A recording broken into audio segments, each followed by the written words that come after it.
Ikhwatul iman, Anda pernah mempelajari sirah Nabi SAW? Pernah membaca, mendengar? Atau bahkan mungkin Anda adalah guru sejarah Islam, guru sirah Nabi SAW.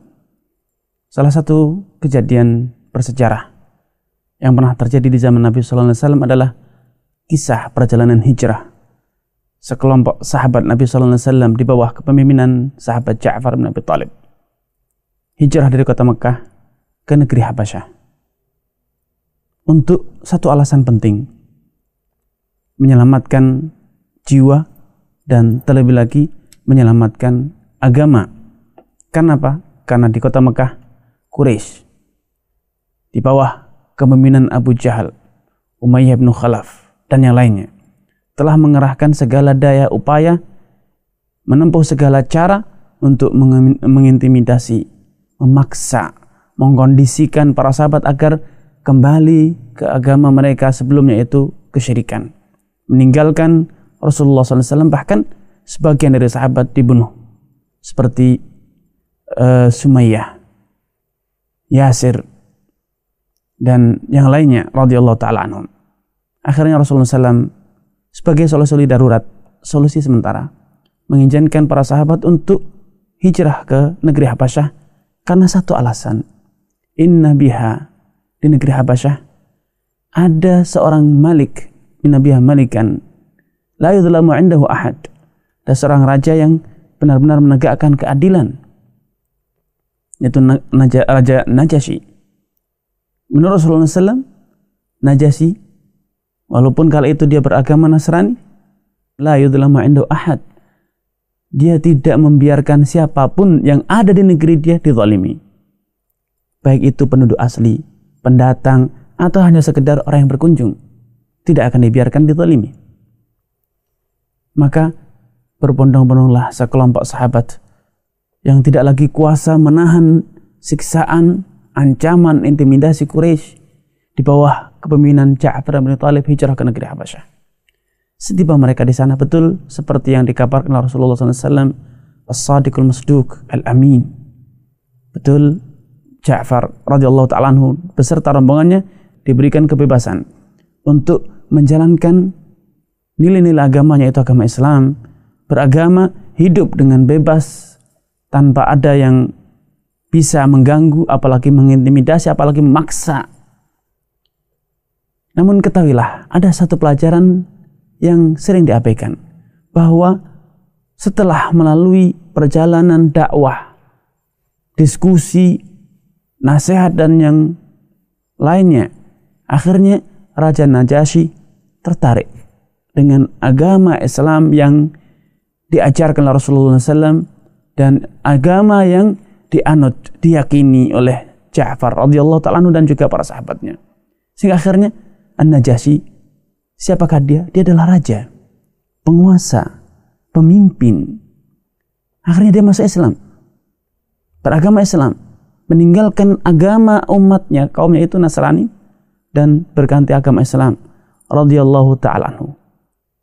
Sampai pun ketika beliau meninggal, Rasulullah SAW mengajak para sahabatnya untuk salat gaib sebagai bukti nyata, sebagai bukti konkret bahwa beliau benar-benar masuk Islam. Sehingga ketika meninggal, Rasulullah SAW beserta para sahabatnya menyolatkan salat gaib, mengingat tidak seorang pun di negeri Habasyah yang menyolati Raja Najasyi yang hingga akhir hayatnya dalam kondisi merahasiakan, menyembunyikan keislamannya. Unik, aneh. Raja menyembunyikan ideologi. Raja tidak berani untuk merubah masyarakatnya. Kenapa? Tidak mampu. Dia seorang diri. Ingat, raja, namun ternyata dia tidak mampu. Bukan lagi hanya menyerukan agamanya, bukan lagi mengajak masyarakatnya merubah undang-undang yang ada di tatanan masyarakatnya, namun sekedar menampakkan keislaman saja, Najasyi tidak berani. Dikisahkan dalam sejarahnya bahwa ketika Najasyi hendak mengumumkan keislaman dia, ia mengundang semua ruhban, semua pendeta kala itu yang ada di negeri Habasyah, dikumpulkan Dan setelah mereka semua berkumpul di istana negara Najasyi, pintu ditutup rapat dan dijaga oleh penjaga, pengawal. Najasyi kemudian menceritakan keinginannya, bagaimana kalau kita masuk Islam, mengikuti agama yang dibawa oleh Ja'far dan para sahabatnya. Spontan para pendeta menolak, dan mereka telah menunjukkan keberangan, kemarahan yang besar. Bahkan mereka seakan ingin mencopot An-Najasyi radhiyallahu ta'ala dari statusnya sebagai seorang raja. Maka An-Najasyi segera menenangkan gejolak, gemuruh suara yang emosi dan marah dari para pendeta. Dengan apa? Dengan menepuk dadanya. Ana ala dini hadza, katanya, aku tetap menetapi agamaku ini. Kenapa? Kenapa beliau menepuk dadanya? Ternyata Najasyi orang yang cerdas, bukan orang yang bodoh. Dia seorang politikus ulung, sehingga dia sudah memperhitungkan segala kemungkinan yang terjadi dan solusinya. Dia telah menyiapkan secari kertas yang bertuliskan la ilaha illallah Muhammad Rasulullah. Diletakkan di saku dalam bajunya yang ditutupi dengan jubahnya. Sehingga ketika dia harus menempuh jalan menyelamatkan diri, dia bisa sekali dayung 2 polo dilampaui, menyelam sambil minum air, menyelamatkan kerajaannya dan juga menyelamatkan keislamannya. Dia mengatakan, aku menetapi agamaku ini, maksudnya adalah agama Islam. Namun masyarakatnya tidak memahami itu. Mereka mengira, oh berarti Najasyi belum berganti agama, tetap mempertahankan kenasraniannya. Pelajaran penting yang dapat kita petik, saudaraku seiman seakidah, bagaimana Najasyi yang telah menjadi seorang raja ternyata bila seorang diri tidak bisa berbuat banyak. Dia hanya bisa bersikap normatif, melindungi semua rakyatnya, muslim, kafir sama saja. Tidak boleh dizalimi, menegakkan keadilan yang bersifat normatif, bersifat manusiawi. Namun menegakkan keadilan yang islami, beliau tidak mampu. Ketika keadilan islami ternyata ditentang oleh rakyatnya, An-Najasyi tidak kuasa melawan arus rakyatnya. Keadilan Islam berarti umat Islam lebih mulia dibanding non-muslim.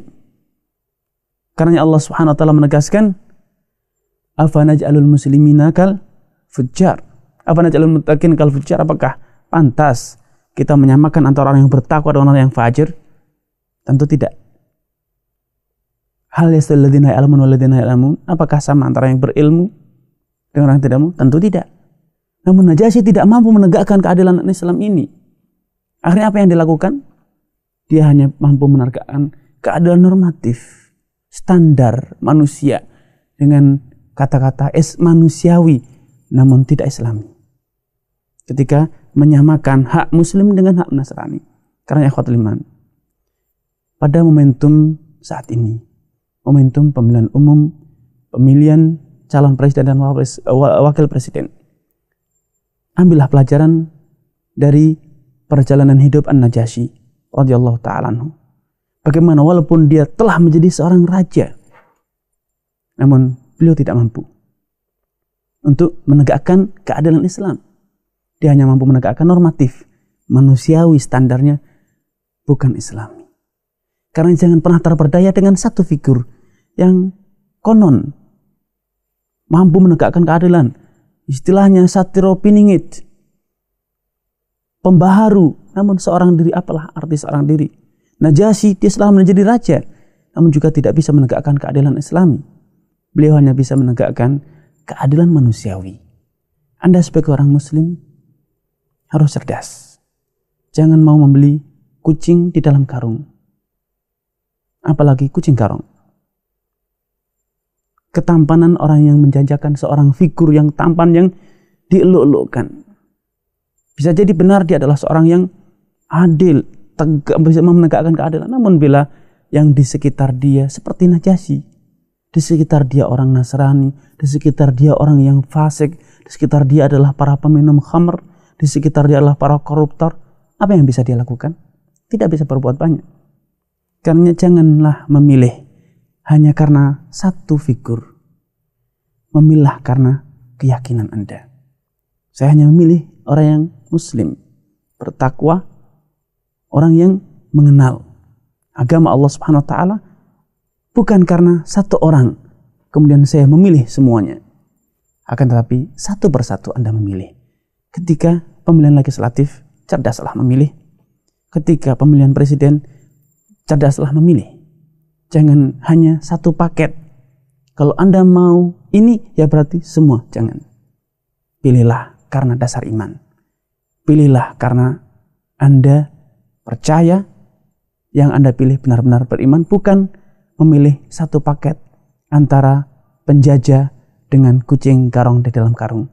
Jangan mau. Anda cerdas. Sejarah Islam telah kita dapatkan bagaimana An-Najasyi walau dia telah menjadi raja, ternyata tidak banyak bisa berbuat. Apa alasannya? Najasyi tidak mau? Bukan. Najasyi tidak punya iman? Tidak. Dia beriman. Namun ternyata arus bawah begitu kuat menolak. Orang di sekitar dia tidak mau. Mau tidak mau. Akhirnya Najasyi pun mengakui. Apalah arti seorang diri? Apalah arti seorang figur yang adil, seorang figur yang cerdas, seorang figur yang hebat, kalau ternyata dia hidup di tengah-tengah kawanan kucing garong. Assalamualaikum warahmatullahi wabarakatuh.